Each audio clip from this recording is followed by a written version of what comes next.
persoalan-persoalan ataupun permasalahan-permasalahan yang berlaku dalam masyarakat, dan alhamdulillah hari ini kita dapat berpeluang bersama dengan Dr. Muhammad Izzuan ya untuk berkongsi perkara tersebut. Jadi saya sangat mengharapkan ya bahawa pelajar-pelajar khususnya dapat mengambil peluang tersebut untuk bertanya pandangan ya, untuk bertanya apa sahaja yang orang kata terbuku di hati ya, dan bagaimana cara untuk kita berhadapan dengan realiti itu sangat penting, sebab kita selalu diberitahu bahawa orang-orang di gedung Menara Gading ini ataupun di gedung pengajian tinggi ini dia pandai teori sahaja. So kita tak nak macam tu, kita nak supaya pelajar-pelajar juga tahu apa yang berlaku dalam masyarakat dan bagaimana kita nak deal dengan masyarakat ya. Jadi hanya itu sahajalah ya, dan saya sebagai penyelaras kursus ini mengucapkan ribuan terima kasih kepada semua yang mengambil partisipasi ya dalam webinar industri kita, dan sekali lagi saya ucapkan terima kasih kepada Dr. Muhammad Izzuan kerana bersudi bersama kita dalam kesibukannya. Sehingga hari ini pun duduk atas kereta lagi ya untuk bersama dengan kita. So insyaAllah kita santai-santai sahaja dan kita akan mendapat manfaat ya insyaAllah daripada perkongsian tersebut. Okey, itu sahaja. Wabillahi taufiq. Assalamualaikum warahmatullahi taala wabarakatuh. Saya serahkan kembali kepada saudara Aidil, silakan.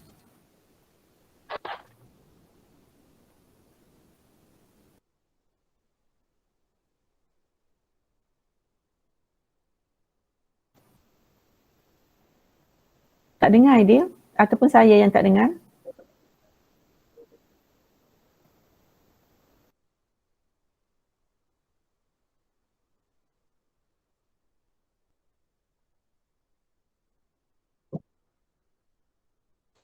Sekarang ni internet semua problem ni, mata-rata. Itulah. Dr. Syuk dengar tak Aidil? Tak dengar. Aidil tak dengar, Aidil cuba nikan balik.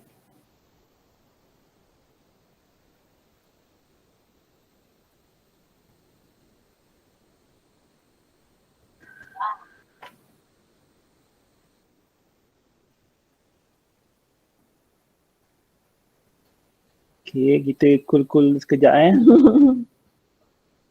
Sebab saya dengar daripada macam Dr. Ishak tadi pun seminggu kot unify the problem. Yalah, sama juga.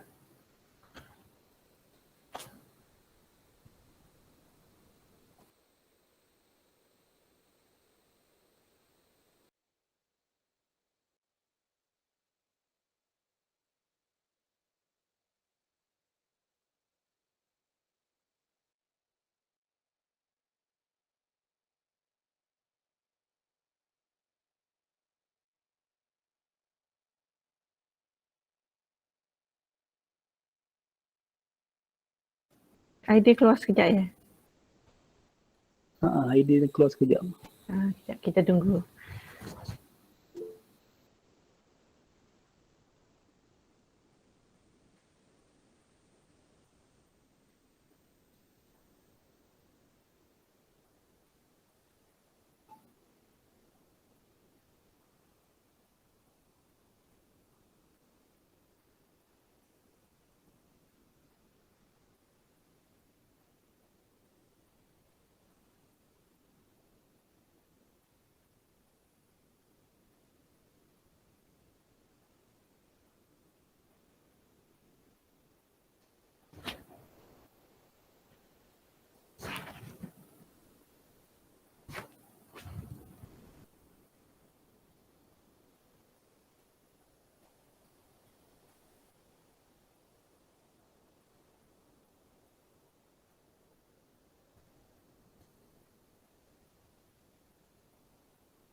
Boleh Aidil?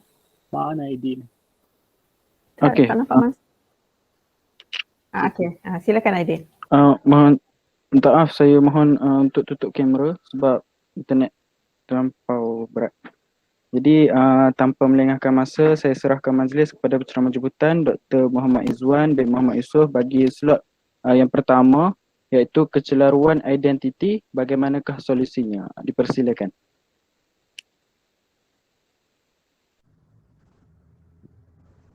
Assalamualaikum warahmatullahi wabarakatuh. Terima kasih kepada Yang Bahagia Saudara Aidil selaku moderator kita pada hari ini. Yang saya kasihi guru kami iaitulah Profesor Madya Dr. Cik Zarina selaku penjelas kursus psikologi agama, dan juga sahabat saya Dr. Syukri yang juga berhubung dengan saya sebelum ini untuk menjayakan slot pada petang ini. Seterusnya, saudara-saudara dan saudari-saudari, tuan-tuan, puan-puan dirahmati Allah sekalian. Terlebih dulu saya mohon maaf kerana terpaksa bersiaran dari dalam kereta kerana tadi tengah hari saya ke HKL untuk mengambil ubat mak mertua saya. Tapi oleh kerana masa tu dah tepat pukul 3, jadi kita akan teruskan juga. Seterusnya saya ucapkan terima kasih kepada pihak Jabatan Akidah dan Pemikiran Islam dan juga penyelas kursus Profesor Madya Dr. Cik Zarina dan juga para pelajar yang dapat bersama pada petang ini untuk kursus atau subjek psikologi agama. Baik. Saya akan membincangkan dalam masa yang ada ini bahagian pertama, iaitulah tentang apakah perbahasan berkenaan kecelaruan identiti dan sejauh mana realiti yang berlaku pada masa kini dan apakah mungkin solusi-solusi yang boleh kita ambil. Dan seterusnya saya akan berkongsi pandangan tentang kepentingan subjek psikologi agama ini kepada industri, terutamanya kalau saya di JAKIM. Apakah kepentingan subjek ini untuk membantu dalam kita menguruskan isu-isu berkaitan dengan kecelaruan identiti. Baik. Saya mohon urus dia untuk kita pergi ke slide yang pertama.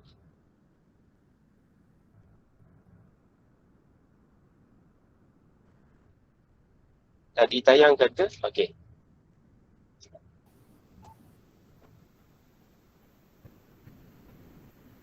Okey, sudah ada.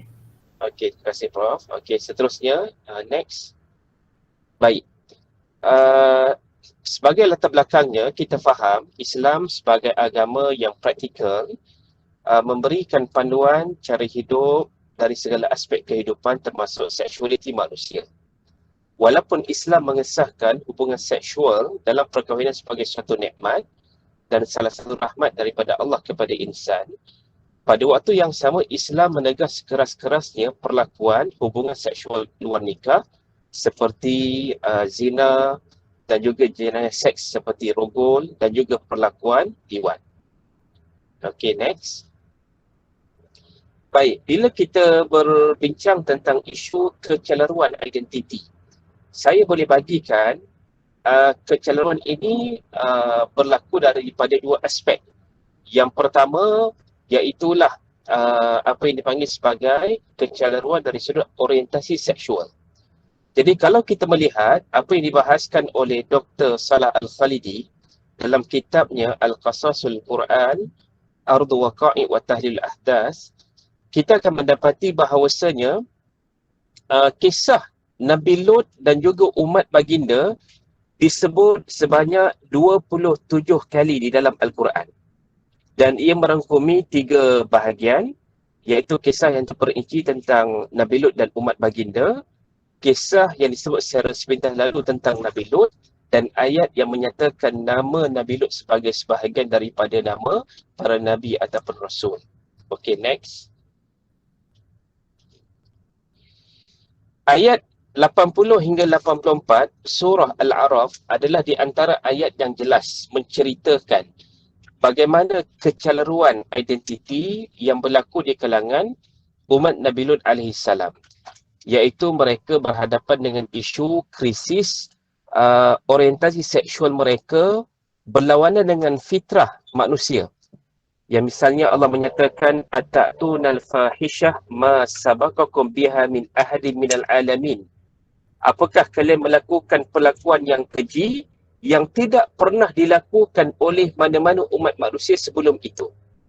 Innakum la ta'tunar rijal syahwatan min dunil nisa. Kalian mendatangi lelaki yang sama jenis dengan kalian dan kalian meninggalkan orang perempuan ataupun golongan wanita. Dan di sinilah kita mengatakan kecelaruan identiti di kalangan umat Nabi Lut ini menyebabkan akhirnya mereka diazab oleh Allah Subhanahu wa taala.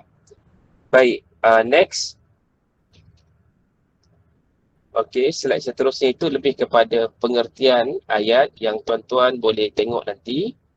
Okey, baik. Saya nak membahaskan tentang apa disebut oleh Imam Al-Qal'adi tentang ta'rif liwat. Iaitulah persetubuhan seorang lelaki dengan lelaki lain pada duburnya. Berkata antaranya Marwan bin Abdul Malik, kalaulah Allah Subhanahu wa taala tidak membahaskan kisah Nabi Lut di dalam Al-Quran, kami tidak boleh membayangkan bagaimana adanya seorang lelaki melakukan hubungan sejenis dengan lelaki lain pada duburnya. Jadi inilah kecelaruan yang jelas berlaku sehingga mereka dianggap sebagai pemula perlakuan yang bercanggah dengan fitrah manusia. Seterusnya, Imam Said Sabiq dalam kitabnya Fiqhus Sunnah menyatakan bahawasanya as-sihaq merupakan pergeseran kelamin di antara seorang perempuan dengan perempuan yang lain tanpa masukkan sesuatu ke dalam faraj. Kerana itu, tuan-tuan, puan-puan, para pelajar dirahmati Allah sekalian, kalau kita melihat dari sudut pandangan ulama, kenapa perlakuan liwat itu lebih berat hukumannya berbanding perlakuan as-sihaq, lesbianism? Kerana perlakuan liwat menyebabkan ada penetration, iaitu kemasukan zakar di dalam tubuh. Sedangkan perlakuan lesbian ini, iaitu dah hanya merupakan pergeseran kelamin di antara perempuan dengan perempuan yang lain tanpa ada kemasukan sesuatu. Cuma saya katakan dalam konteks pada hari ini untuk makluman bersama, kadang-kadang mereka menggunakan apa yang dipanggil sebagai dildo ataupun alat-alat yang seumpama zakar tiruan itu untuk mereka memuaskan kehendak nafsu mereka. Jadi di sinilah saya kira perkara yang penting untuk kita faham. Yang dikatakan kecelaruan itu berlaku dari sudut orientasi seksual kerana mereka kecenderungannya lebih kepada sesama jenis. Sedangkan fitrah manusia itu yang Allah nyatakan dalam surah An-Naba misalnya, wa khalaqnakum azwaja, dan kami jadikan kamu berpasang-pasangan dengan maksud lelaki pasangannya perempuan dan begitulah sebaliknya. Okey, next. Perkara yang penting juga untuk kita faham, perbahasan dalam isu kecelaruan identiti ini adalah apa disebut sebagai jantina menurut Islam. Tuan-tuan, puan-puan semua, kalau kita melihat dalam surah Al-Hujurat misalnya, Allah menyatakan, A'udzubillahi minasyaitonirrajim, Ya ayyuhan nas, inna khalaqnakum min dzakarin wa unsa. Wahai manusia, kami jadikan kamu dari jenis lelaki dan jenis perempuan. Maknanya, jantina yang jelas di dalam Islam ini disebut oleh Allah adalah dua sahaja. Lelaki dan perempuan. Dan mengapakah jantina itu penting di dalam agama?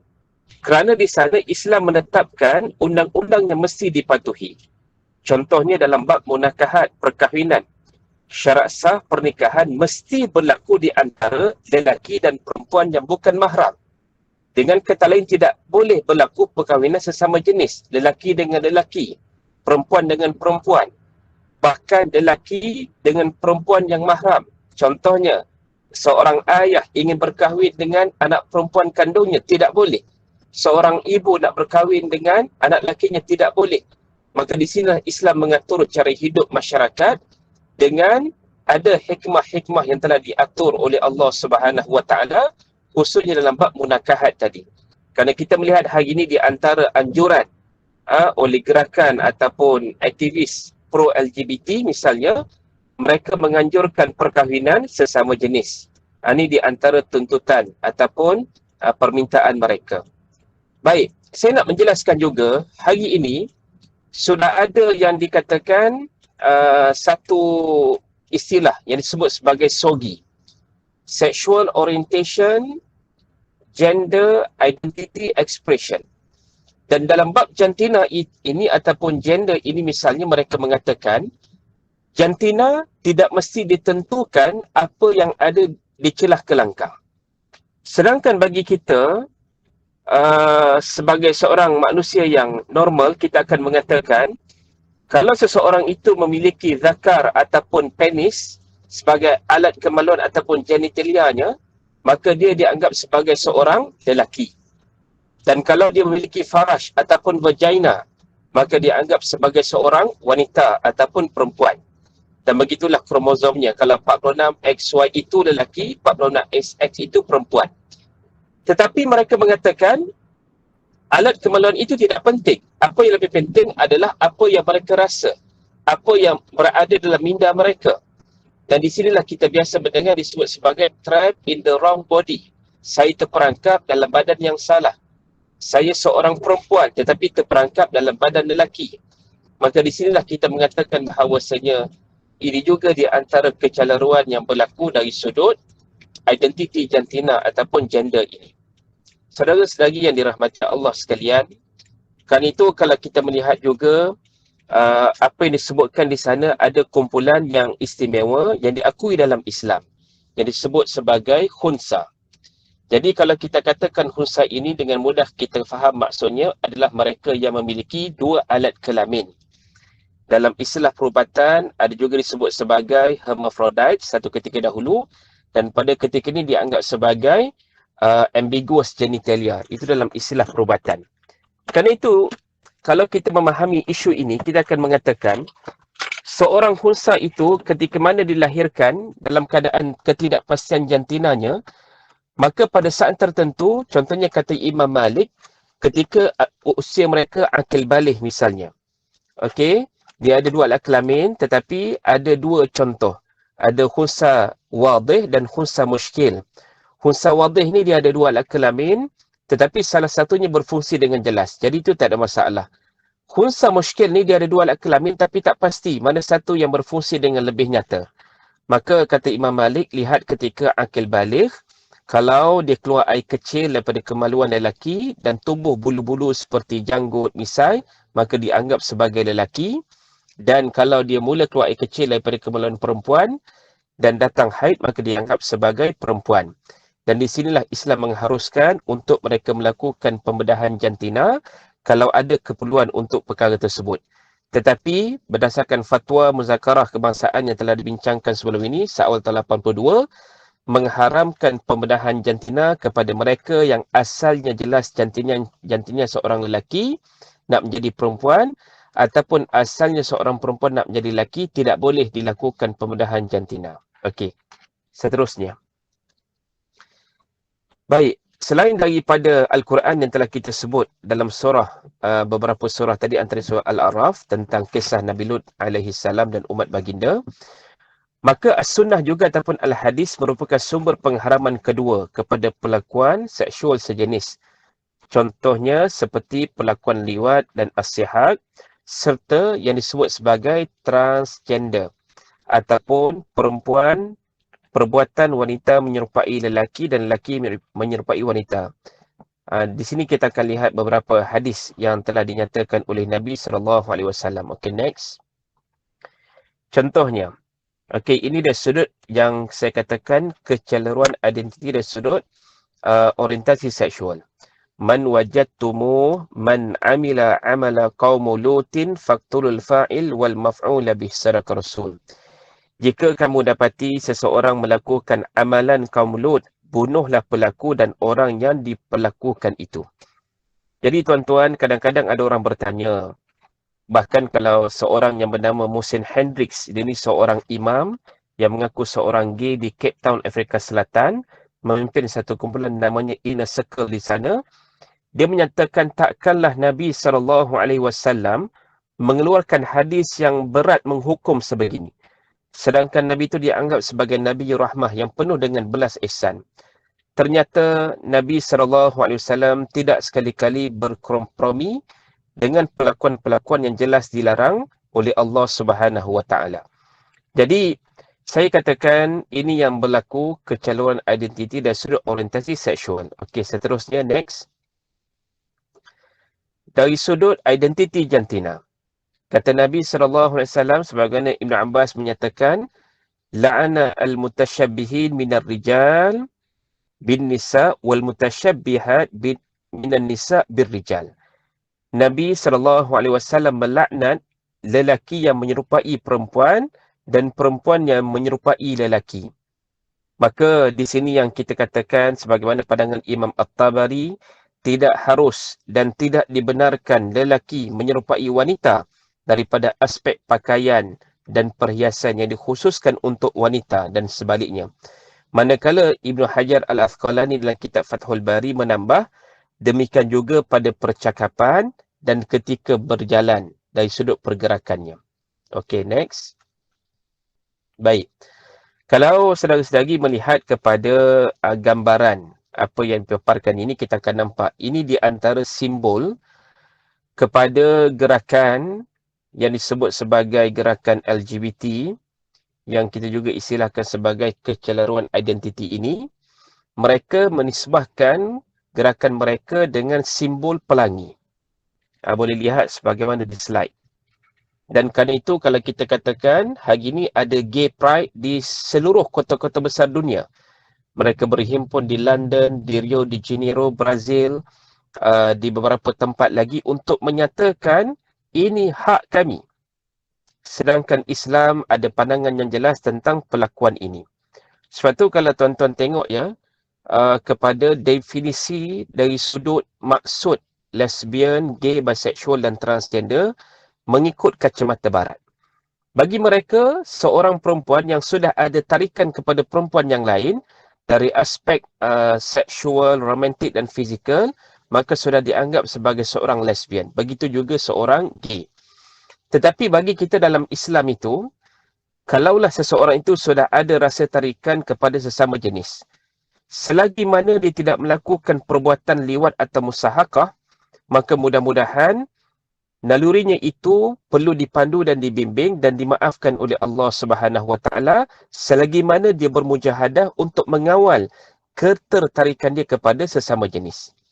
Bisexual adalah mereka yang tertarik kepada kedua-dua jantina, lelaki dan perempuan. Dan yang keempat, transgender, seseorang yang identiti jantina atau ekspresi jantinanya berlawanan atau bertentangan dengan norma tradisi serta ciri fizikal seksualnya. Ini yang saya katakan, mereka lahir jelas identiti jantinanya seorang lelaki, tapi merasakan diri lebih dekat nalurinya sebagai seorang wanita. Maka mereka nak berpenampilan seperti wanita. Sama jugalah kalau lahirnya sebagai seorang wanita, perempuan, mereka merasakan naluri dan perasaan mereka lebih dekat sebagai lelaki, maka mereka mula berpenampilan seperti lelaki. Okey, next. Beberapa kajian yang sedia ada tentang isu kecelaruan identiti ini. Saya petik yang disebut oleh Prof. Dr. Ismail Baber pada tahun 2001. Kebanyakan gay dan lesbian Muslim di Malaysia memilih tidak menzahirkan identiti dan orientasi seksual mereka kerana suasana dan persekitaran tidak membantu dan menyokong kalau mereka mendedahkan identiti mereka. Ini pada 2001, tuan-tuan puan-puan semua. Hari ini 2021, sudah hampir 20 tahun. Maknanya, apa yang kita akan lihat pada hari ini tidak menggambarkan apa yang disebut dalam kajian ini. Dengan kata lain, kelompok gay, lesbian maupun transgender, mereka sudah secara jelas memaparkan identiti diri mereka tanpa segan silu, kerana mungkin sudah ada platform seperti media sosial, namakan apa saja Instagram, Twitter, TikTok dan sebagainya, kerana mereka merasakan inilah diri mereka yang sebenar yang perlu mereka beritahu kepada masyarakat. Tetapi tidak pada 2001 dahulu, kerana kalau mereka mengatakan demikian, mereka akan dikecam. Hari ini juga dikecam. Tetapi tuan-tuan akan nampak ada satu kelompok yang mula ada rasa simpati pada keadaan yang tidak sepatutnya. Di sinilah yang akan berlaku yang disebut sebagai normalisasi. Tak apa, mereka juga manusia macam kita. Betul. Dari satu sudut kita menghormati hak mereka sebagai insan, manusia. Dengan kata lain, kita tidak boleh mencederakan mereka, membuat keganasan kepada mereka. Tetapi dari sudut kecelaruan itu perlu kita bantu agar mereka selari dengan fitrah kemanusiaan itu dan menjalani kehidupan yang sejahtera sebagaimana dituntut dalam agama. Okay, next. Kajian saya pada 2016 menyatakan kalau kata LGBT Muslim dalam negara kita ada 3 kelompok. Pertama, yang telah berhijrah dan berubah dan mereka perlukan sokongan keluarga dan masyarakat. Jadi kalau pelajar-pelajar semua ada melihat rakan-rakan mereka tu mungkin contohnya bekas maknya, mereka dah berhijrah, mereka mula datang ke surau dan masjid, maka alu-alukan kedatangan mereka. Jangan kita be a judgmental person, mudah menghukum mereka. Kerana bagi kita dengan sokongan, dengan dukungan yang baik, insya-Allah kita mengharapkan mereka istiqamah dalam penghijrahan mereka itu. Yang kedua, yang masih terlibat wujud rasa penyesalan, ini berdosa dari sudut agama, tetapi mereka masih bermujahadah. Golongan ini perlu terus dibimbing dan diberikan nasihat. Kalau kita kecam, mereka akan lebih jauh dan lari daripada agama. Dan golongan yang ketiga yang meyakini ketertarikan seksual sejenis ini ada suatu takdir dan mereka akan menjalani sebagaimana yang telah ditakdirkan oleh Allah Subhanahu Wa Taala pada pandangan mereka. Dan golongan ini perlu didekati dengan dialog dan memberikan hujah-hujah yang lebih konstruktif kepada mereka untuk mereka memahami di sana ada pandangan-pandangan yang lain yang perlu juga mereka hormat, bahawa Islam ada prinsip yang jelas tentang isu keceluruhan identiti hal ini. Jadi saya katakan, kalaulah mereka menyebut ini sebagai takdir, kita boleh jawab. Takdir ini sebenarnya suatu perkara yang di luar kawalan kita. Contoh, bila berlaku musibah, ditimpa gempa bumi, banjir besar, rumah kita dipecah masuk perompak, kereta kita dicuri misalnya. Tetapi yang dikatakan perlakuan ini adalah suatu bentuk ujian dan pilihan. Jadi bagi saya, naluri ketertarikan sejenis ini adalah satu bentuk ujian kepada mereka dan mereka perlu sedaya upaya bermujahadah untuk menangani ketertarikan sejenis ini dan mengawalnya dan memandunya agar selari dengan tuntutan fitrah kemanusiaan itu. Okey, seterusnya. Okey, ini di antara yang disebut sebagai dilema yang biasa berlaku. Kita faham ada di antara mereka yang mengalami ketertarikan sesama jenis, kecelaruan itu. Jadi mereka berada dalam dilema. Mereka kata begini, Ustaz, saya seorang gay, saya seorang lesbian, saya seorang transgender. Tetapi pada waktu yang sama, saya masih sayang kepada agama saya. Saya masih solat, saya masih puasa dan sebagainya. Jadi bagaimana untuk reconcile between their faith and their sexual orientation and gender identity expression itu.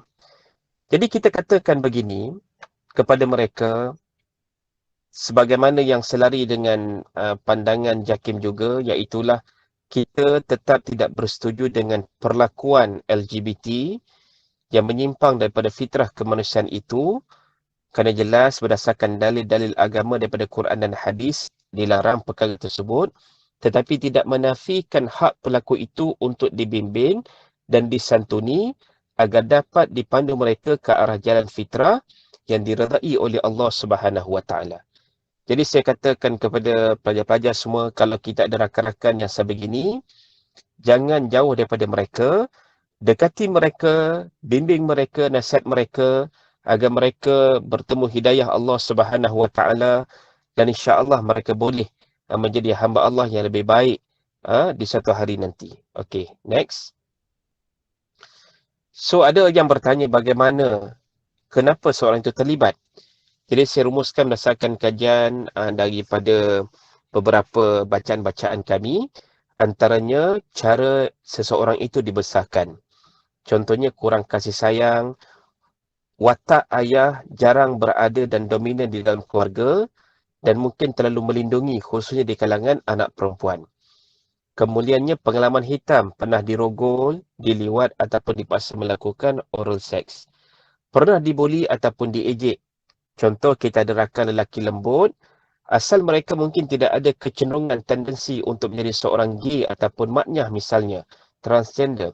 Tapi kalau mereka dibuli oleh sebab kelembutan mereka itu, maka akhirnya menjejaskan emosi mereka dan mereka menjadi sebagaimana yang diejek dan dibuli itu. Kemudian pornografi dan seterusnya persekitaran ataupun pergaulan dengan rakan-rakan di kalangan komuniti LGBT. Okay, next. Ini contoh tuan-tuan, puan-puan semua ya. Kalau kita lihat macam saya katakan tadi, kajian Ismail Baber 2001 mengatakan kebanyakan pasangan gay dan lesbian tidak akan menunjukkan identiti mereka. Itu dulu, tetapi tidak pada hari ini. Contohnya yang berlaku di Indonesia, tuan-tuan boleh tengok slide ditayangkan ini. Dia mengatakan apa? Can't cook, wake up late, but he was the best my wife. Jadi kalau kita kata wife ni biasanya kata ganti nama tu she lah. Tapi dia menggunakan dengan perkataan he. Maka itulah contoh pasangan gay. Tapi ini di Indonesia. Seterusnya, next. Ini contoh di Indonesia juga. Pasangan lesbian. Mereka juga mengambil gambar yang intim sebegini dan mereka upload di media sosial mereka. Kadang-kadang saya mengatakan juga kalau di Malaysia ni mungkin agaknya captionnya lebih Islamik ya, Dr. Syuk, Prof. Cik Zarina. Contohnya mereka ambil gambar sebegini, mereka akan sebut doakan kami bahagia til jannah. Jadi perkara inilah yang sepatutnya kita betulkan mereka, betulkan pandangan dan minda mereka bahawasanya apa yang mereka lakukan itu dari satu sudut bersalahan dengan sisi agama dan mereka mesti dipandu, dibimbing untuk kembali kepada fitrah asal. Pasangan yang fitrah itu di antara lelaki dan perempuan. Okay, next. Ini yang saya katakan tadi, sehingga hari ini sudah ada lebih daripada 20 buah negara di seluruh dunia yang membenarkan ataupun iktiraf ataupun legalize same-sex marriage. Antaranya kalau kita boleh sebutkan antaranya Holland, UK, beberapa negara Skandinavia, termasuk kalau di Asia itu Taiwan sudah menjadi negara pertama yang menghalalkan perkahwinan sesama jenis. Jadi di sinilah kita boleh nampak bagaimana kecelaruan itu berlaku. Kalaulah banyak pasangan-pasangan sama jenis ini menuntut dan dituntut agar diiktiraf hak mereka, bagaimana kelangsungan zuriat itu akan berlaku, procreation itu. Jadi sudah pasti kalau ini sebut di UK itu ada new modern family. Kalau pasangan gay nak anak, mereka akan minta dengan rakan mereka pasangan lesbian, iaitu ovum, dan disenyawakan di luar rahim. Okay, in vitro. Kemudian waktu itu, kalaulah kawan pasangan lesbian tadi tidak sanggup untuk menjadi ibu tumpang, surrogate mother, so mereka akan upah mana-mana perempuan untuk menjadi ibu tumpang kepada benih yang sudah disenyawakan tadi. Jadi bayangkan dari sudut nasab keturunan itu sudah haru biru dan kacau bilau. Jadi saya kira ini di antara perkara yang sepatutnya kita jelas menolak tuntutan-tuntutan seperti ini dalam negara kita. Next. Jadi bagaimana peranan JAKIM dari satu sudut melalui pendekatan dakwah dan bimbingan yang saya katakan di awal tadi, inisiatifnya oleh kerana kita tidak bersetuju dengan perlakuan tersebut tapi kita tak nafikan hak mereka untuk dibimbing, maka outputnya untuk mereka menjalani kehidupan yang sejahtera selalu dengan prinsip maqasid syar'iyah, iaitu menjaga keturunan hifzun nasab, maka kita menawarkan beberapa bentuk program bimbingan. Okay, next. Jadi di sini isunya, to change or not to change. Setengah pandangan mengatakan bagaimana kami nak berubah, bolehkah kami berubah? Tuan-tuan sebagai seorang Muslim, kita yakin tidak ada mustahil dengan izin Allah Subhanahu Wa Taala terhadap sesuatu perkara itu. Okey, terus. Jadi bagaimana yang boleh kita bantu mereka? Yang pertama, kaunseling awal, membangun hubungan. Yang kedua, gali informasi. Yang ketiga, rasionalkan fikiran dan emosi. Setelah terbangun kesedaran mereka, yang mereka lakukan itu salah pada sisi agama, maka ingatkan mereka tentang kematian dzikrul maut dan agar mereka dapat hidup secara normal. Ini yang kami dapat daripada rumah kaunseling di Jakarta, Dr. Iqbal, ketika kami berkunjung ke sana pada sekitar 4-5 tahun yang lepas. Okay, next. Terapi holistik ini dengan maksud dia merangkumi semua aspek. Bukan hanya sekadar ceramah ataupun tazkirah agama semata-mata, tapi dari sudut klien itu juga kena berusaha. Contohnya mengurangkan efek kecanduan pornografi. Kemudian yang kedua, memutuskan hubungan sosial media dan jaringan komuniti LGBT.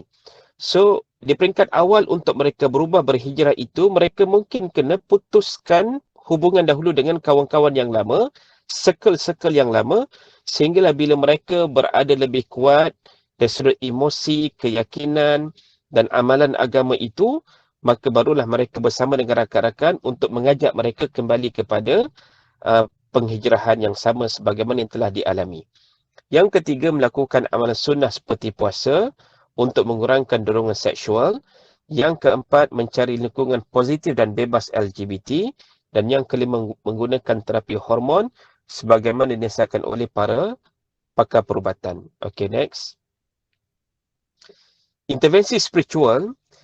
Jadi, terapi akidah dengan mendekatkan diri kepada ajaran agama dan prinsip keimanan. Pendekatan muraqabatullah, merasai sentiasa diawasi Allah, zikrul maut, ingat mati, muhasabah diri, melihat kekurangan dan kealpaan diri, samahah, memaafkan, dan memperbanyakkan ibadah seperti salat, puasa dan juga tilawatul Quran. Okay, next. Perkongsian pengalaman yang telah kami jumpa seorang bekas gay di Jakarta. Dia mengatakan, kalau saya tidak bertemu dengan orang yang boleh membimbing saya, boleh jadi ada 5 kemungkinan yang berlaku. Yang pertama, dia akan terus menjalani kehidupan sebagai seorang gay dan homoseksual. Pada waktu yang sama, sentiasa ada kecenderungan tendensi untuk membunuh diri, suicide. Yang ketiga, menjadi seorang gay, terus menjadi seorang gay tetapi berkahwin untuk menutup pandangan keluarga dan masyarakat. Yang keempat, menjadi seorang yang soleh namun tidak berkahwin. Kenapa? Tidak ada kemampuan untuk bersama dengan pasangan yang berlainan jantina.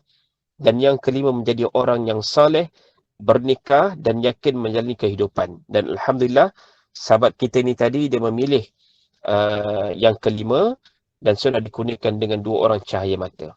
Okay, next. Jadi tuan-tuan, ini di antara program yang kita tawarkan di peringkat bahagian keluarga, sosial dan komuniti JAKIM, iaitulah program Mukhayyam. Kalau tuan-tuan type dalam Google search, type saja program Mukhayyam ni, akan banyak keluar beberapa ulasan-ulasan. Kalau ulasan yang baik itu Alhamdulillah, tapi ada juga ulasan-ulasan yang negatif, terutamanya oleh kalangan pro-LGBT. Antaranya mereka bawa sampai ke UPR, Universal Predict Review, di Geneva, Switzerland. Mereka mengatakan program Mukhayyam JAKIM ini dengan kerjasama Jabatan Agama Islam Negeri merupakan satu state-sponsored violence. Satu program yang ditanggung sepenuhnya dan ada unsur-unsur keganasan. Jadi di sini kita akan mengatakan balik kepada mereka di mana unsur keganasan ini didakwa. Sedangkan para peserta yang hadir di kalangan komuniti lesbian, gay maupun transgender itu, mereka hadir secara sukarela. Kemudian apa yang kita isi, inilah 5 elemennya. Yang pertama, kesedaran kerohanian, mengenali diri sebagai hamba, apa tujuan kita hidup di atas dunia, dan di mana kita sebelum ini, selepas ini kita akan ke mana. Yang kedua, pengetahuan agama ataupun bimbingan fardu ain. Yang ketiga, kesedaran kesihatan. Kita panggil pakar-pakar perubatan daripada Kementerian Kesihatan Malaysia dengan tujuan menceritakan bagaimana risiko melakukan hubungan sejenis, terutamanya pasangan gay dan juga kumpulan transgender.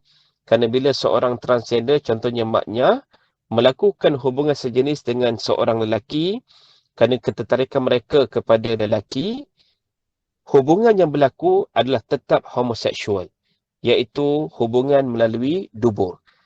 Jadi ini meningkatkan risiko untuk mendapat HIV. Yang keempat, motivasi diri dan bimbingan kerjaya. Alhamdulillah, contohnya MAIS, Majlis Agama Islam Selangor, sudah mendefinisikan Ar-Riqab itu termasuk golongan LGBT yang ingin berhijrah, boleh diberikan asnaf Ar-Riqab daripada peruntukan zakat itu. Termasuk antara asnaf yang boleh diberikan peruntukan zakat dengan tujuan untuk mereka memperbaiki diri ke arah yang lebih baik yang selari dengan syariat dan agama. Yang kelima, aktiviti outdoor sebagaimana latihan dalam kumpulan, sukaneka dan sebagainya. Okey, next. Ini di antara bahan-bahan terbitan yang telah diterbitkan oleh pihak JAKIM. Hadis-hadis sahih berkaitan dengan perlakuan LGBT, memahami LGBT dari perspektif seorang Muslim dan menu Islam dan maknanya. Dan insya-Allah pada tahun ini kita akan menerbitkan satu lagi modul bimbingan lesbian dan gay. Jadi saya kira tuan-tuan, puan-puan semua, segala bahan-bahan ni kita boleh dapatkan daripada web JAKIM, www.islam.gov.my. Tuan-tuan boleh pergi saja ke bahagian e-penerbitan dan semua bahan-bahan terbitan ini boleh dimuat turun daripada web JAKIM. Okey, seterusnya. Kita juga membangunkan apps yang kita masukkan dalam Google Play Store, antaranya e-book Hijrah Diri Homosexuality. Jadi kalau tuan-tuan yang ada Android, kita mohon maaf kepada yang pakai iPhone sebab kita tak dapat masuk lagi kepada App Store. Kita baru ke Google Play Store sahaja. Tuan-tuan type saja Hijrah Diri Homosexuality, maka akan keluar apps ini dan boleh install dan boleh lihat bagaimana kandungan e-book ini merupakan rakaman kisah benar seorang bekas gay yang berhijrah pada bulan Ramadan di Barat. Maknanya asal e-book ni dalam bahasa Inggeris, tapi kami ambil usaha terjemahkan dalam bahasa Melayu dan alhamdulillah banyak memberikan panduan kepada sahabat-sahabat kita yang mengalami kecelaruan identiti dan orientasi seksual dan juga jantina ini agar mereka kembali kepada fitrah. Dan kita juga menyediakan beberapa video pendek yang boleh tuan-tuan puan-puan tengok di YouTube. Type saja LGBT apa yang anda perlu tahu. So dia ada dua bahagian. Bahagian yang pertama tentang definisi dan bahagian kedua bagaimana Islam berinteraksi dengan isu ini. Okey, seterusnya. Ini di antara kajian yang terbaru yang telah kami bentangkan di peringkat JAKIM dan sudah sampai ke peringkat MKI, Majlis Kebangsaan bagi Hal Ehwal Agama Islam, yang mana kajian berkaitan mukhannas menurut fiqh dan perubatan serta kaitannya dengan transgender. InsyaAllah kalau ada lagi pada sesi yang lain kita akan berkongsi. Antara dapatan-dapatan penting kajian ini adalah sebagaimana dakwaan golongan aktivis transgender, mereka mengatakan mereka adalah mukhannas khalqi. Maknanya seorang lelaki yang berperwatakan seperti perempuan secara asli ataupun semula jadi. Sedangkan bagi kita, apabila mereka sudah menyerupai wanita itu, maka mereka jatuh dalam kelompok mukhannas ghairu khalqi, iaitu mereka yang membuat-buat atau mengada-adakan pelakuan tersebut. Okey, next. Jadi tuan-tuan, alhamdulillah di peringkat saya sendiri, tuan-tuan boleh dapatkan dua buku ini. Yang pertama, Golongan LGBT dan Penyelewengan Tafsir, diterbitkan oleh penerbit UKM. Penulis bersamanya adalah Profesor Dr. Muhammad Najib bin Abdul Qadir dan Profesor Madya Dr. Mazlan Ibrahim yang berada di UKM. Jadi yang ini diterbitkan oleh penerbit UKM, boleh dapatkan daripada mereka. Kemudian seterusnya, Menelusuri Fitrah Insani, buku yang terbaru yang telah dilancarkan pada bulan April yang lepas, yang mana mengisahkan tentang senario LGBT masa kini dan dokumentasi terhadap usaha-usaha yang telah dibuat oleh JAKIM, Jabatan Agama Islam Negeri-Negeri, Yayasan Ihtimam Malaysia, NGO di bawah JAKIM dan juga Kementerian Kesihatan Malaysia dalam menangani isu LGBT ini secara bersama. Okay, next. Jadi tuan-tuan, slide yang akhir tu agak istimewa kerana ini saya sebut di atas itu. Boleh ulang balik Dr. Syuk? Okey. Saya katakan berhijrah bukan mudah namun perlu istiqamah. Jadi bersama dalam gambar ini ada beberapa orang, dua orang bekas maknya. Bukan yang baju merah tu ya tuan-tuan, jangan salah faham. Baju merah tu saya. Yang bekas maknya itu adalah yang baju biru itu Tuan Haji Bakri, yang mana alhamdulillah dia telah pergi menunaikan haji pada 2019, yang mana dia di antara yang awal mengikuti program Mukhayyam JAKIM dan Jabatan Agama Islam Negeri-Negeri, terutamanya di Pahang waktu itu di Kuantan.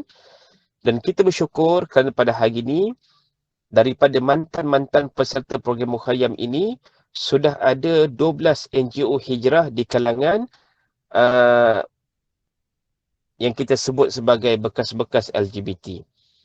Kita ada Persatuan Insaf Pahang di Kuantan, kita ada My Hijrah My Adventure di Johor Bahru, kita ada Usrah Iqra dan juga Muhajirah Wafiq di Putrajaya, kita ada Pertubuhan Insan Permata Disayangi di Kajang dan Usrah Fitrah di Kelang yang merupakan di bawah MAIS, Majlis Agama Islam Selangor, Hijrah Republik yang berpusat di Ampang dan juga di Kedah, kemudiannya Pertubuhan Islah Cinta Komuniti di Kuala Kangsar, T Fitrah di Terengganu, dan juga Kelas Khas Komuniti di Ipoh. Jadi saya nak mengatakan Alhamdulillah kita sudah ada 12 NGO hijrah di kalangan mereka yang pernah mengikuti program Mukhayyam ini dengan maksud mereka ingin membantu balik komuniti dengan kelas-kelas agama, usrah-usrah dengan tujuan untuk mengingatkan rakan-rakan bahawasanya kita boleh berhijrah ke jalan Allah Subhanahu Wa Taala sekiranya ada panduan dan bimbingan yang betul. Jadi itu saja di peringkat awal saya untuk pembentangan yang pertama. Saya serahkan balik kepada saudara Aidil. Wallahu a'lam.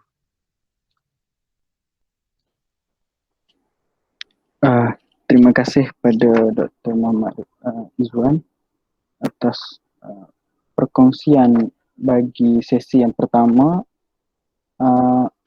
Jadi kita dapat lihat daripada sesi yang pertama ini, antaranya adalah pandangan Islam berkaitan isu kecelaruan identiti ini menurut sudut pandang Quran dan hadis. Serta kita juga lihat bagaimana pandangan Barat mendefinisikan kecelaruan identiti. Serta kita boleh lihat juga bagaimana perbandingan zaman dulu, tahun 2001 dulu, yang mana mereka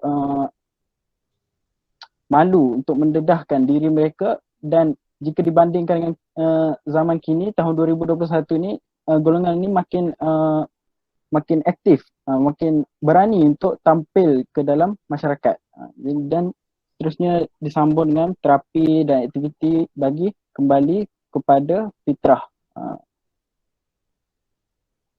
Jadi kita akan teruskan perkongsian kita ini pada slot yang kedua, iaitu slot kepentingan kursus psikologi agama ini kepada JAKIM. Jadi saya persilakan semula Dr. Izwan untuk meneruskan perkongsian. Baik, terima kasih pada saudara Aidil di atas laluan yang kali kedua bagi saya. Dan secara umumnya izinkan saya berkongsi pandangan tentang kepentingan subjek psikologi agama ini kepada JAKIM misalnya, yang dianggap sebagai wakil industri dalam pertemuan kita pada petang ini.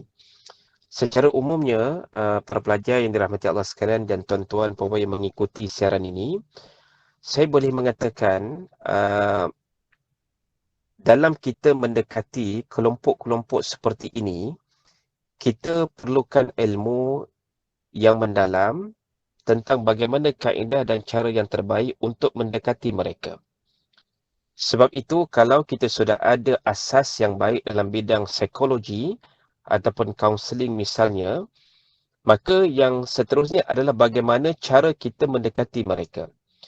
Izinkan saya berkongsi beberapa pandangan dan juga pengalaman yang pernah saya bersama dengan klien-klien daripada kelompok ini. Misalnya, saya pernah bersama dengan suami-suami yang diadukan oleh isteri mereka yang mengatakan suami mereka seorang gay. Jadi ketika itu saya bertanya kepada isteri-isteri tadi. Saya mengatakan, puan, apa bukti yang puan mengatakan yang suami puan ini terlibat dengan hubungan songsang? Jadi mereka memberikan bukti, antaranya apa yang mereka screenshot daripada WhatsApp, daripada laptop dan sebagainya. Jadi dalam beberapa siri pertemuan saya dengan misalnya suami-suami ini tadi, saya teringat yang dibimbing oleh guru kami juga, Ustaz Hanafiah Abdul Malik. Dia mengatakan, tanya dia beberapa soalan, killer question, yang akhirnya insya-Allah akan membuka dan menyedarkan dan menyentap mereka.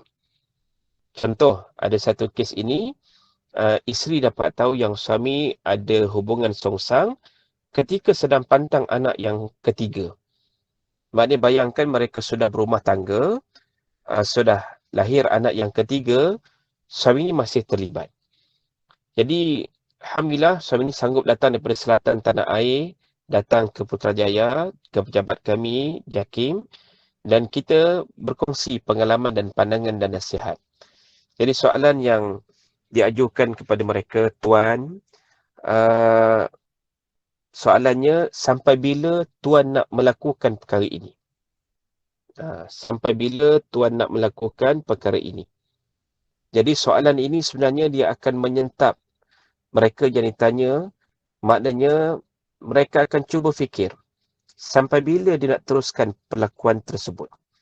Yang kedua, kita tanya lagi dengan soalan, oleh kerana dia dah ada anak, adakah Tuan sanggup anak-anak ini nanti ketika mereka membesar, mereka menjadi seorang remaja dan dewasa, akhirnya mereka mengikut apa yang telah Tuan buat ketika ini.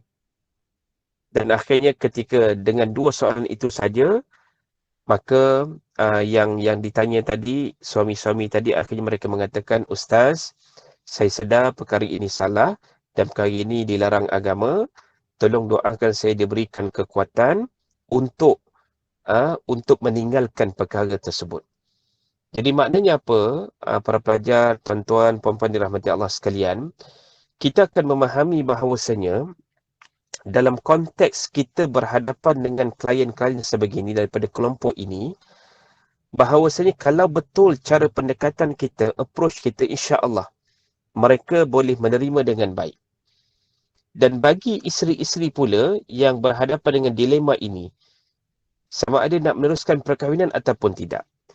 Jadi kadang-kala kita memberikan nasihat kepada mereka, saya katakan begini, Puan, pada Puan sekarang ni ada dua pilihan. Kalau Puan masih kuat, masih sayang kepada suami dan sayang kepada ikatan pernikahan ini, maka Puan kena bantu suami untuk dia berubah ke arah yang lebih baik, meninggalkan perlakuan hubungan sejenis tadi. Jadi, itu pilihan yang pertama. Jadi, usahakan apa saja. Sembahyang hajat, berdoa, nasihat, ingatkan suami, sentiasa berbincang dengan suami. Kalau suami terleka sedikit, ada kecurigaan nak patah balik kepada perlakuan yang silam itu, maka ingatkan suami, maka ini antara usaha yang perlu dibuat oleh isteri. Tanpa menafikan, suami juga kena ada usaha untuk berubah. Pilihan yang kedua mungkin, oleh kerana si suami tadi masih lagi dalam tabiat yang lama. Walaupun sudah dinasihatkan, diberikan peringatan, teguran, bimbingan, dia masih lagi ingin meneruskan hubungan songsang tersebut. Maka waktu itulah isteri ada pilihan untuk menuntut fasakh di mahkamah syariah kerana masa depan yang lebih baik. Kenapa saya katakan begitu? Apabila si suami misalnya, dia melakukan hubungan songsang di luar rumah dengan teman lelaki yang sama jenis dengan dia. Katalah dalam perhubungan itu mereka mendapat jangkitan virus HIV. Ketika suami ini balik nak melakukan hubungan intim bersama isteri tadi, isteri ada risiko untuk mendapat jangkitan virus HIV. Maka demi untuk masa depan yang lebih baik, isteri ada hak ketika mana dia mengetahui suami tadi masih lagi terlibat dengan hubungan songsang untuk dia menuntut fasakh di mahkamah syariah. Kerana apa? Kerana perlakuan yang tidak baik dilakukan oleh si suami tadi. Jadi ini di antara beberapa pengalaman yang pernah kita bertemu. Pengalaman seterusnya tentang kecelaruan identiti dari sudut jantina itu. Kami berhadapan juga dengan ibu bapa misalnya. Dalam satu kes yang kami cuba bantu, bagaimana datang ibu dan ayah serta dengan anak lelaki tadi. Mereka mengatakan, Ustaz, anak lelaki kami ni, dia akan sambung pengajian di IPT. Cuma waktu ini dia berada dalam keadaan dilema. Kerana apa?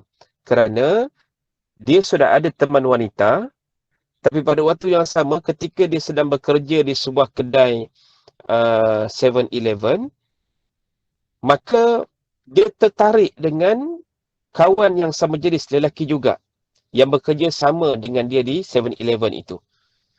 Jadi bagaimana kita nak menyelesaikan perkara ini? Saya memberikan pandangan bahawasanya adik ataupun saudara kena cuba mengawal, pastikan perasaan kepada yang wanita tadi lebih dominan berbanding perasaan kepada yang sama jenis dengan kawan lelaki tadi. Sebab kita seorang lelaki fitrahnya, keperluan kita kepada wanita ataupun perempuan. Cuma tinggal lagi kalau sudah ada teman wanita, pastikan mengikut batas syariat. Cuma apa yang saya nak tekankan adalah bagaimana dia kena dominankan perasaan kepada wanita untuk menjadi teman hidup berbanding perasaan kepada rakan yang sama jenis lelaki yang bekerja bersama-sama dengan dia di 7-Eleven tadi. Jadi ini di antara beberapa pengalaman yang boleh saya kongsikan kepada para pelajar semua. Sebab itu saya katakan bagaimana subjek psikologi agama ni penting. Kalau kita melihat, mungkin nanti Prof. Cik Zarina juga boleh ulas tentang hari ini kalau kami di JAKIM sudah ada KSK Care Center yang disebut sebagai KSKCC, KSK Care Center, Keluarga Sosial dan Community Care Center, yang berpusat di Masjid Tuanku Mizan di aras bawah itu, yang mana kami menggunakan 3 pendekatan. Yang pertama, pendekatan kaunseling syar'i. Yang kedua, psycho-spiritual Islam, yang saya difahamkan Profesor Madya Dr. Cik Zarina Jeje sebagai di antara yang mengendalikan persatuan ini. Dan yang ketiga adalah ilaj syar'i. Maknanya dari sudut rawatan secara ruqyah, menggunakan ayat-ayat Al-Quran dan hadis-hadis Nabi, zikir-zikir yang maksur daripada Nabi SAW. Dengan kata lain yang saya nak tekankan di sini, kalau kita belajar subjek psikologi agama ini, bukan sekadar kita ada asas kaunseling dan psikologi yang baik, mengikut apa yang dalam silibus itu, tetapi nilai tambahnya, value addednya adalah pada ketika kita boleh combine dengan apa yang sabit daripada dalil-dalil naqli ataupun Quran dan juga sunnah. Maka di situlah akan lebih membantu apabila kita mendekati klien-klien yang menghadapi isu kecelaruan identiti. Contoh pengalaman yang lain.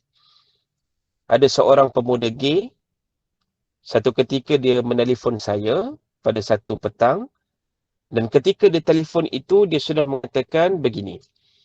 Dia kata, Ustaz, saya nak bunuh diri. So apa yang saudara-saudari expect ketika itu? Dia mengatakan lagi, saya sudah ada pisau kecil untuk saya potong urat nadi saya di tangan ini. So apa fast respon yang boleh kita berikan? Sudah pasti kita tak nak bercakap banyak, kan itu akan lebih menambahkan stres kepada dia. Jadi saya katakan secara spontan dengan beberapa sedikit panduan daripada mereka yang pakar dalam bidang untuk menangani isu-isu sebegini, kita minta dia bertenang. Saya katakan, saudara, tolong ambil, okey, tolong tarik nafas, bertenang, kemudian cuba istighfar, astaghfirullahalazim, dan kemudian selawat ke atas Nabi SAW. Dan saya tanya dia, ada wuduk ke tidak sekarang? Tidak ada. So saya kata pergi ke mana-mana yang terdekat, sama ada bilik air ke mana-mana pipe air yang ada, tolong ambil wuduk. Alhamdulillah sekitar 2-3 minit selepas itu, dia kembali tenang. Jadi saya nak mengatakan kepada tuan-tuan, puan-puan semua, bahawasanya untuk mendekati isu-isu seperti ini memerlukan kemahiran, sudah pasti, selain pada ilmu sebagai tunjangnya.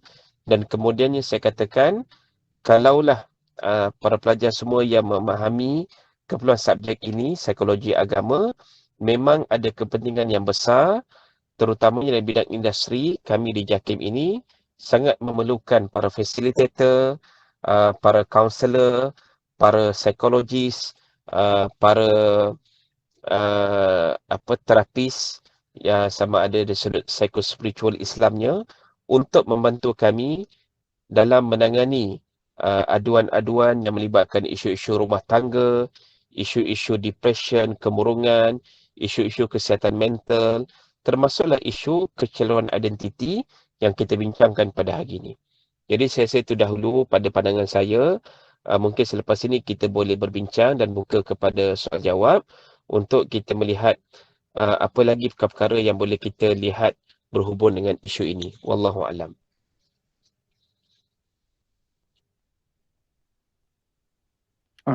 Terima kasih kepada Dr. Izwan atas perkongsian yang kedua berkenaan kepentingan subjek psikologi agama ini bagi kepada pelajar ini, kepada pihak JAKIM.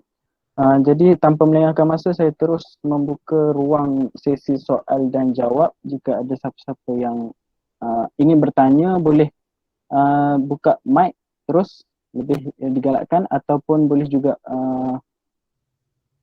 hantarkan soalan di ruangan chat.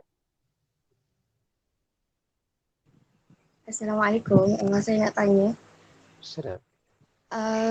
Yang banyak Ustaz anjurkan untuk merawat orang yang kecelaruan identiti ni dari sudut agama. Kalau yang mana orang tersebut Islam bertaubat dengan solat, zikir dan sebagainya. Tapi kalau macam contoh orang tu bukan Islam, tapi dia tertarik ke arah kita yang Islam ni, macam mana kita nak nasihatkan supaya berhenti dengan apa yang dilakukan tu? Maksudnya sebab benda tu kan mengganggu juga kan. Okey. Terima kasih pada saudari Fathin. Saya pernah satu ketika membentang di satu seminar yang diadakan di Sarawak berhubung dengan isu kesihatan mental, yang mana waktu itu saya bersama dengan Dr. Zul Azlin daripada USIM. Dia merupakan seorang pakar psikiatri, dan waktu itu ada di antara audien partisipan itu seorang daripada agama Bahai. Jadi bila saya ceritakan pendekatan di peringkat JAKIM, yang kita mengambil jalan pertengahan, maknanya di antara dua ekstrim. Ekstrim yang pertama adalah yang dikatakan la tafrid wala ifrat. Maknanya bagi setengah kelompok, bila berhadapan dengan isu yang mengalami kecelaruan identiti ini ataupun LGBT misalnya, mereka akan mengatakan ini golongan yang tidak ada harapan untuk masuk syurga. Kamu akan masuk neraka sebab kamu melakukan perbuatan yang jelas dilarang dalam agama. Itu satu kelompok yang ekstrim. Manakala satu kelompok lagi yang mungkin agak longgar, yang boleh kita istilahkan sebagai liberal, yang tadi mungkin konservatif, traditionalist konservatif. Yang satu lagi side adalah yang ultra liberal, yang mengatakan ini hak individu, ini hak asasi kami. As long kami melakukan perbuatan ini tak kacau orang lain, kenapa kamu sibuk-sibuk tentang kami misalnya.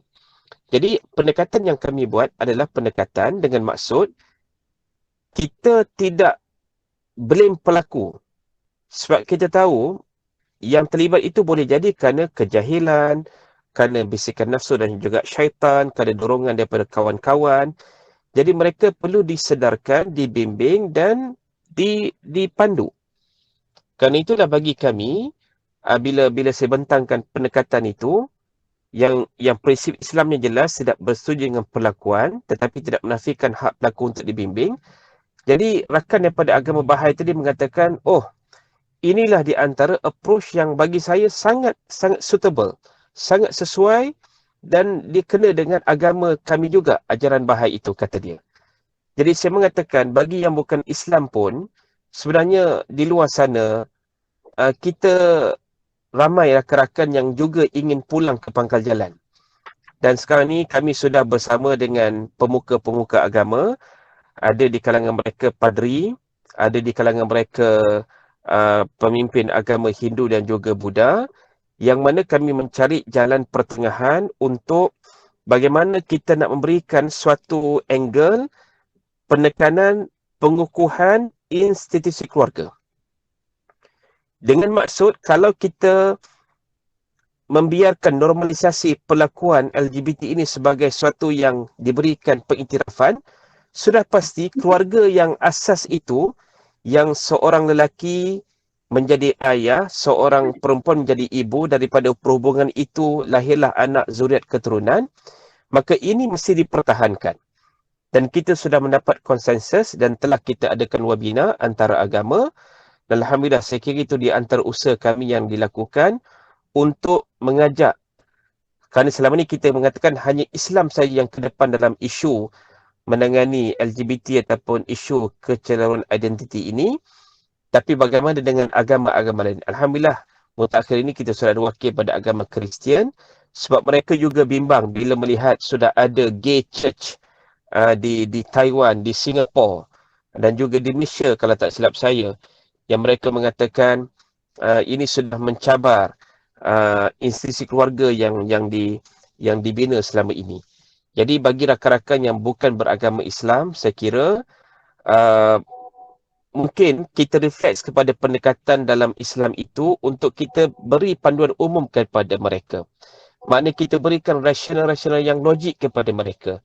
Kenapa mereka mesti meninggalkan perlakuan yang jelas bertentangan dengan fitrah kemanusiaan untuk mereka tahu bahawasanya mereka boleh hidup dengan lebih sejahtera dan mengelakkan perkara-perkara yang boleh mendatangkan risiko kesihatan seperti virus HIV kalau mereka terdedah kepada pelakuan hubungan sejenis.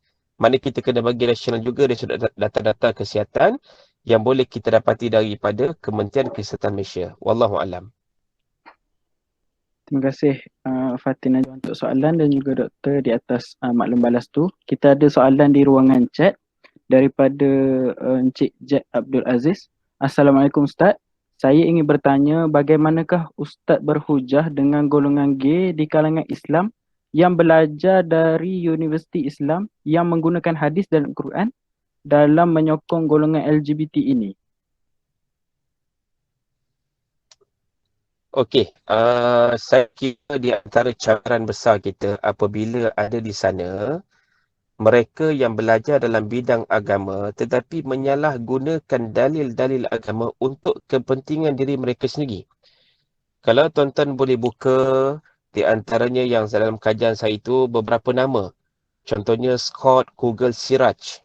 Dia letak lagi belakang dia sebagai Al-Haq yang benar. Dia menulis satu buku Homosexuality in Islam.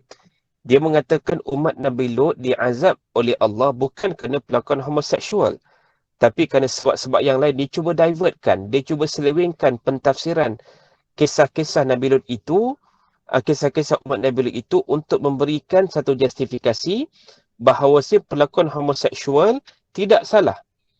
Jadi mereka mengatakan umat Nabi Lut diazab kerana di sana ada yang dikatakan inhospitality. Mereka tak layan tetamu dengan mesra yang datang daripada luar. Adanya unsur sexual violence, keganasan seksual. Ketika mana mereka paksa Nabi Lut serahkan para malaikat, 3 orang itu, yang menyerupai pemuda berwajah tampan. Jadi saya katakan, tanpa menafikan perkara-perkara yang telah dilakukan kerosakan oleh umat Nabi Lut itu sebagai perkara yang mereka lakukan, tetapi Allah sebut dengan jelas. Al-fahishah, pelakuan keji itu merujuk kepada innakum lata'tunar rijal syahwatan min duni nisa. Ini sepakat para ulama tafsir.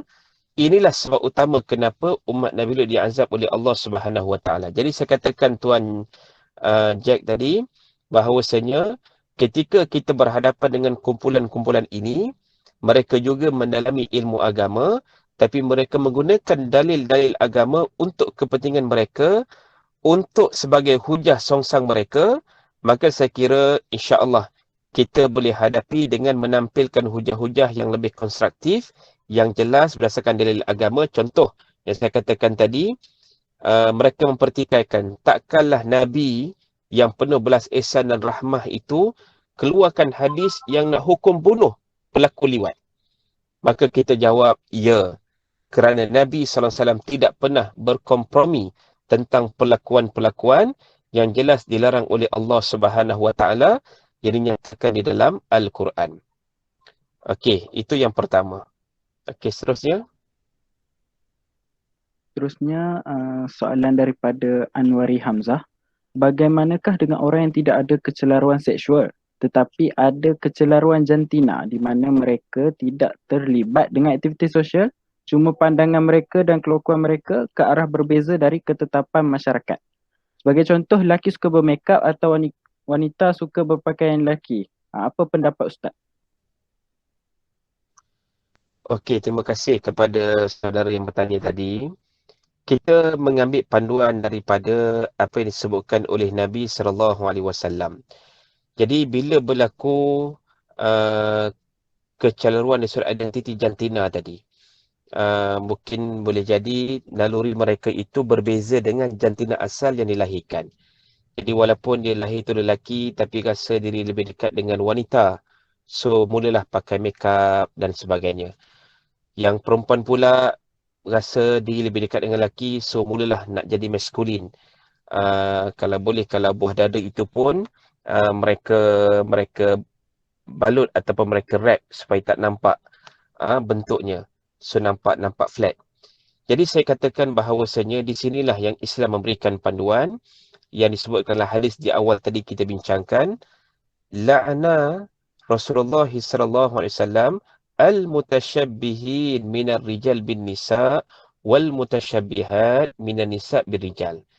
Jadi Nabi mendegah keras, melaknat lelaki yang menyerupai wanita dan wanita yang menyerupai lelaki. Sebagaimana penyerupaan itu, seperti tadilah, kalau kita kata secara asasnya lelaki itu wataknya keras, wataknya jelas, maknanya penampilannya itu tegas. Okey, tanpa menafikan ada lelaki lembut. Selagi mana mereka tidak berpenampilan seperti wanita, maka tidak ada masalah. Cuma kita kena bantu mereka untuk meminimalkan sifat-sifat keperempuanan itu.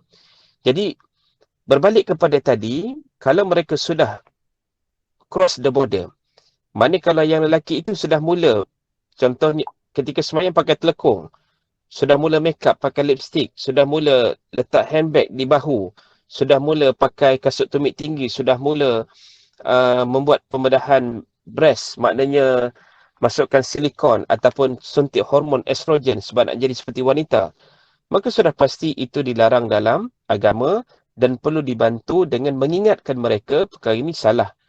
Sama jugalah kalau kata seorang perempuan nak jadi seperti lelaki, yang dalam istilah ini kita sebut sebagai pengkit.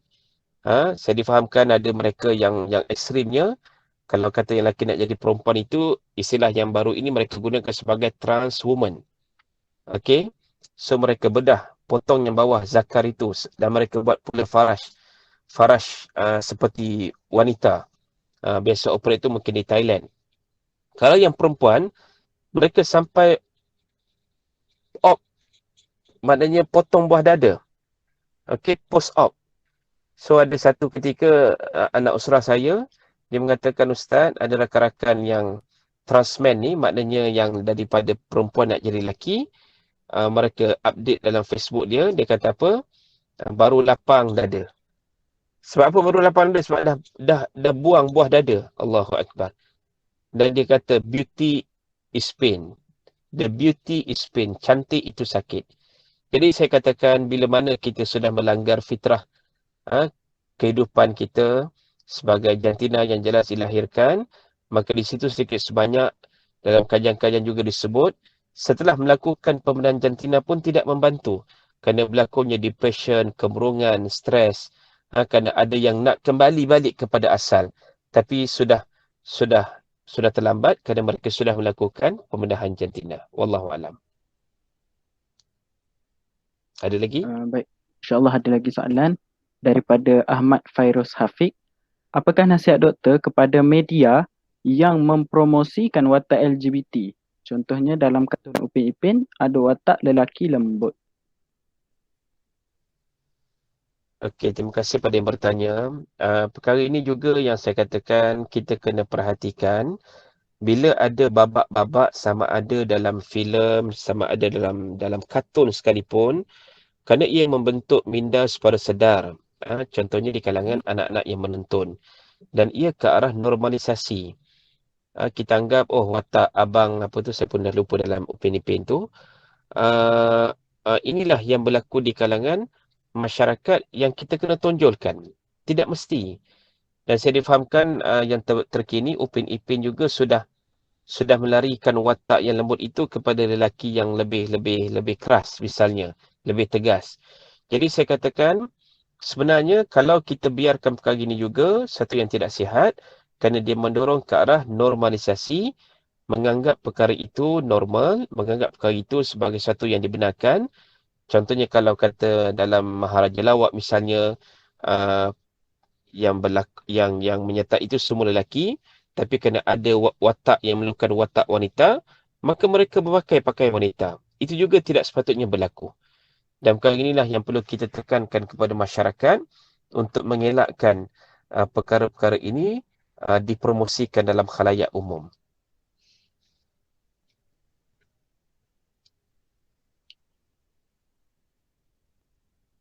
Ada lagi? Saya ada soalan. Dah ready? Sekejap ya, kita beri laluan pada soalan di chat dahulu. Bagaimana pula penyelesaian untuk mereka dari golongan LGBT yang etis, tidak mempunyai agama? Okay, terima kasih.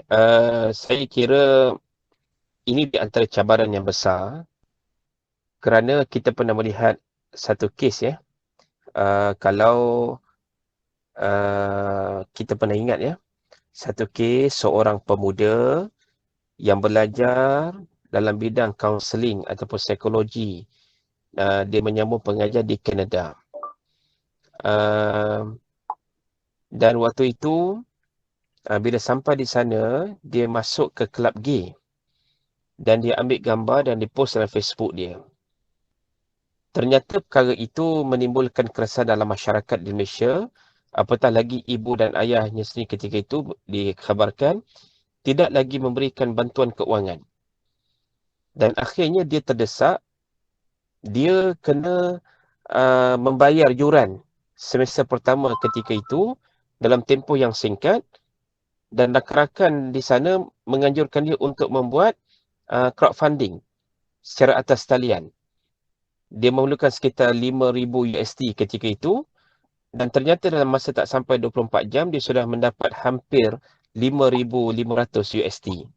Ternyata sokongan kepada dia sangat kuat di barat sana. Jadi akhirnya selang 2-3 hari dia sudah mengisytiharkan I'm a gay and I'm an atheist. Sedangkan dia seorang pemuda Melayu Islam, dan akhirnya dengan bantuan itu dia mengisytiharkan diri dia sebagai seorang gay dan seorang atheist. Jadi kita faham ketika mana yang saya tunjukkan slide tadi, ada slide agama yang disimbolkan dengan warna hijau, bulan bintang, dan yang disimbolkan sebagai warna pelangi itu kerana terlibat dengan LGBT. Kerana kebanyakan LGBT yang masih memegang agama itu sebagai tunjang kehidupan mereka, mereka resah dan gelisah macam mana nak reconcile, macam mana nak harmonikan. Aku ni cenderungnya seorang LGBT. Aku ni cenderungnya minat kepada sejenis, tapi agama tak benarkan. So macam mana? Adakah jalan keluarnya aku tidak beragama, menjadi ateis? So di sinilah selagi kita boleh pandu dan bimbing mereka untuk mengekalkan agama dalam kehidupan, itu yang perlu kita buat. Ada pun mereka yang telah memilih untuk keluar daripada Islam misalnya, atau bertindak menjadi seorang ateis, tidak lagi percaya kepada agama sebagai penyelesai masalah. Maka di sini mungkin hujah-hujah yang lebih berbentuk rasional, logik, yang kena dengan akal fikiran yang dekat dengan mereka untuk kita tampilkan. Secara mudahnya kita sebut, kalaulah seseorang yang berfikiran waras, sudah pasti dia tidak akan tergamak untuk melakukan hubungan sejenis, kerana itu melangkaui fitrah kemanusiaan. Sebagai contoh ya, kalau kita lihat dalam negara-negara besar dunia, selain Amerika Syarikat, Perancis, UK dan sebagainya, ada 2 negara besar yang masih belum legalize same-sex marriage ini. Siapa dia? China dan juga Rusia. Maknanya, walaupun mereka bukan negara Islam, tapi mereka faham perkara ini adalah satu yang melanggar tabiat kemanusiaan. Jadi kerana itu bagi saya, hujah-hujah yang logik sebegini kita kena tampilkan.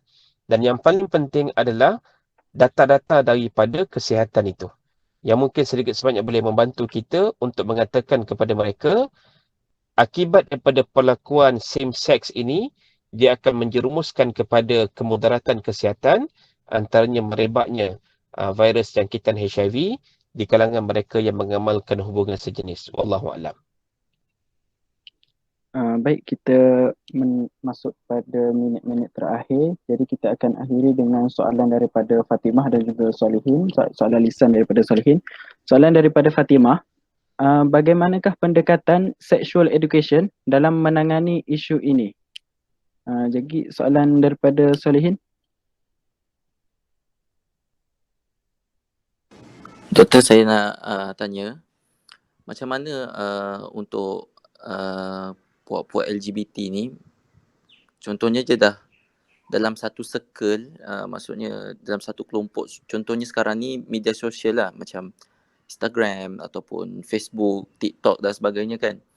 Benda ni dah jadi pada tahun 2021 ni dah jadi satu normalisasi, dan saya banyak nampak dekat Instagram dan TikTok terutamanya dah mula ada konten-konten yang menunjukkan LGBT tu dah menjadi satu normalisasi dalam masyarakat kita. Jadi saya rasa cabaran untuk seseorang LGBT tu untuk keluar daripada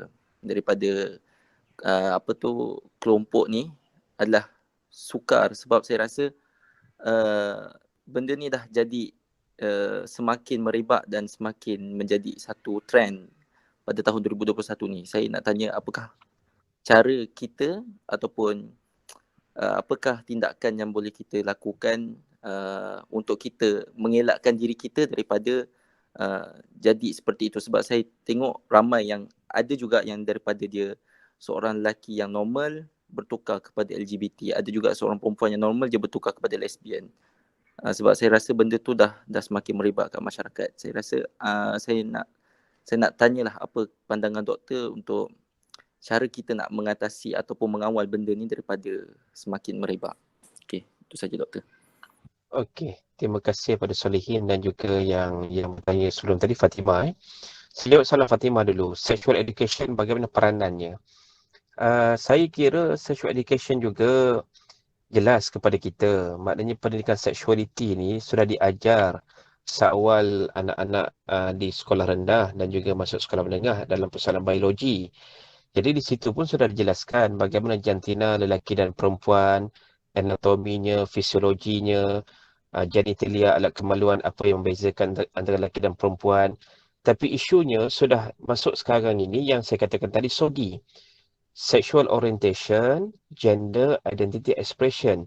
So mereka kenalkan istilah ini untuk mengatakan jantina tidak lagi terhad kepada definisi yang lama, kerangka lama. Jadi mereka mengatakan apa yang ada di minda itu lebih penting.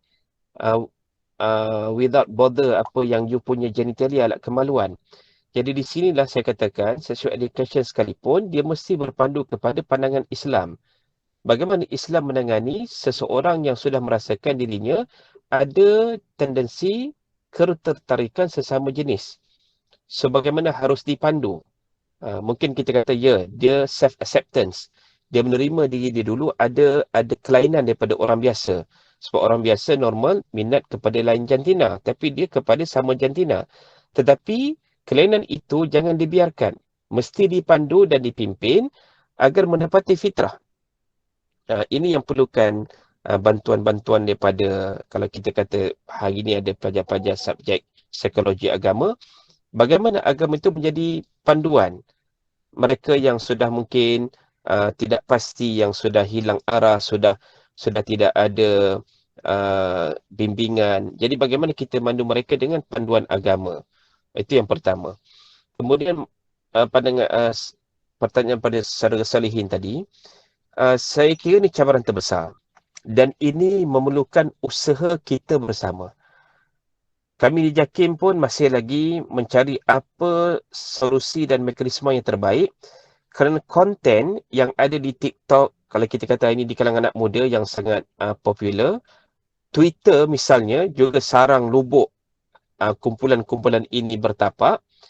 So, saya bersama rakan-rakan di kalangan komuniti hijrah ini cuba bincang dan cuba buat konten. Maknanya, kita nak katakan di sana sudah ada di kalangan komuniti LGBT yang telah berhijrah wujud dalam masyarakat.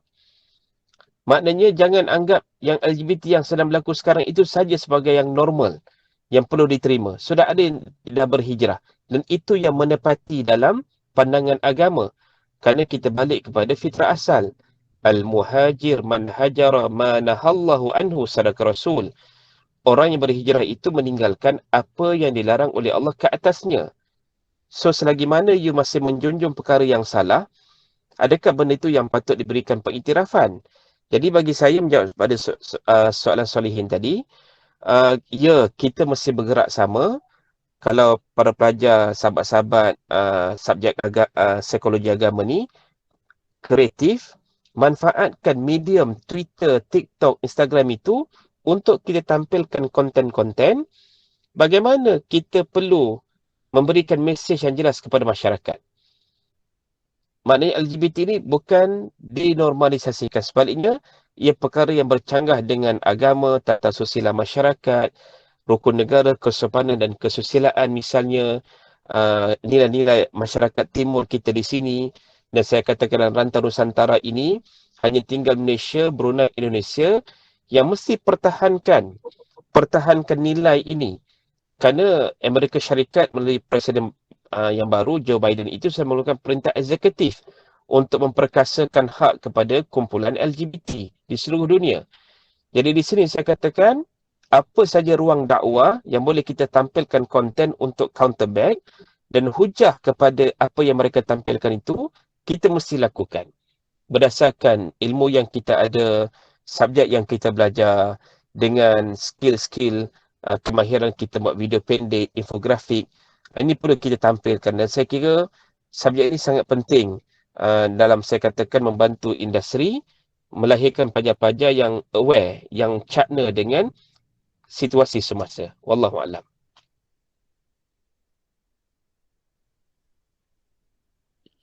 Baiklah, terima kasih semua di atas soalan-soalan yang diajukan dan juga terima kasih Dr. Izwan di atas jawapan yang diberikan.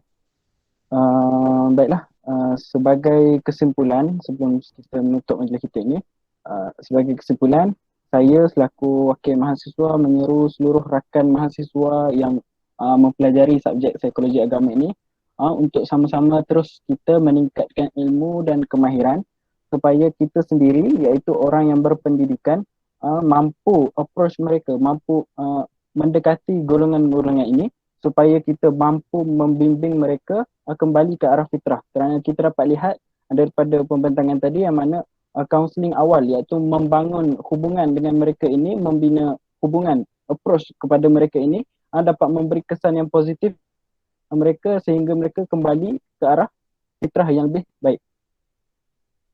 Jadi sebagai penutup, saya mengucapkan ucapan ribuan terima kasih kepada Dr. Muhammad Izwan kerana sudi menerima jemputan daripada pihak penganjur. Saya selaku moderator memohon maaf di atas salah silap dan insyaAllah kita akan adakan sedikit sesi bergambar